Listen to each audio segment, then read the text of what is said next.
We start off, Whiplash couldn't wait for Tony Stark to finish the race so he can get his fade. Nah, no waiting. He walked on the course, they split this man's car in half with a whip, had that car flipping in slow motion, giving Tony enough time to contemplate his life decisions. Like, why the hell did I tell the world that I'm Iron Man? Why?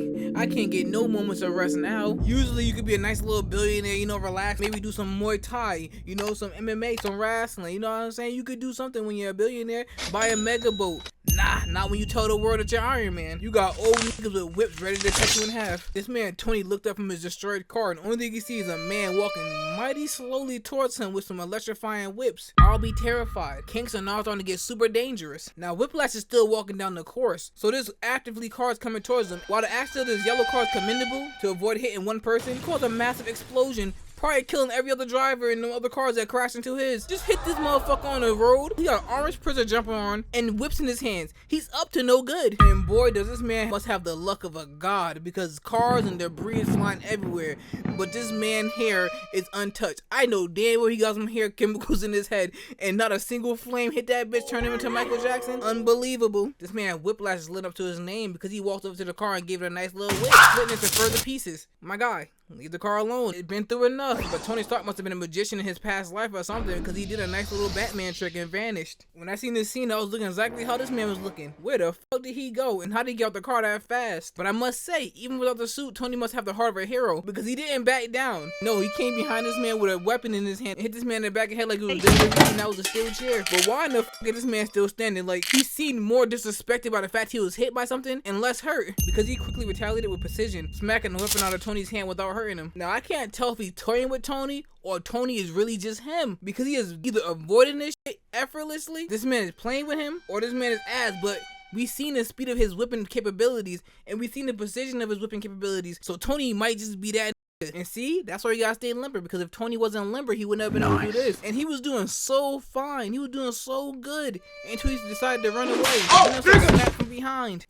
You hate to see it. You should have just kept dodging for a little longer. I'ma say this man got some impressive whipping skills, because he has so much confidence in his skills. One mistake and he's electrocuting the shit out of himself, giving himself the electric chair. And we must give Tony a round of applause for his acting skills. He's hearing all that thunderous lightning behind him, clacking against the ground, and he's staying there calm, cool, and collected, just watching this man through that side mirror, waiting for this perfect moment to move. And this man super leapt across the car into safety, nearly avoiding the explosion. But of course, somehow only Tony caught fire and not the man with the electrified whips who was standing directly in the path of the explosion with no shirt on. Tony was starting to get scared now, and with great reason. This nigga is flame retardant. Even the fire is scared of this man. But Pepper and Happy came in clutch, pinning Whiplash into the wall with their car. But that was just a light snap to him, because while they was arguing, he was getting back up with his one-track mind. Must kill Tony and sever the door in half. You must hate someone with passion if their life come before your own well-being. That's some special type of hate. Happy started having his way with Whiplash, pounding him against the gate with the car. But tell me why the car gave up before the man that it was hitting. Even the car got scared and bowed out. This Whiplash was flailing around the whip, pulling the car layer by layer, while Tony was acting like he was getting ready to play double dutch and he was scared to jump in before saying fuck it and telling Pepper to toss him the briefcase. And with that, we get a cool transformation. You might think, with this suit on now, it's time to start cooking. Tony kicked Pepper and Happy to a safe distance away from the upcoming squabble, freeing the whip crazed maniac in the process. But let me ask you this: does this look like the face of a man who just had missionary with a car? If you answer no, then you thinking the same way I am. That man don't look like he was hurt. Tony upped his blaster while he was still in the range of the whips and thought this nigga Whiplash was gonna wait until his blaster finished charging. He didn't. Whiplash was going 1800s on Tony's suit,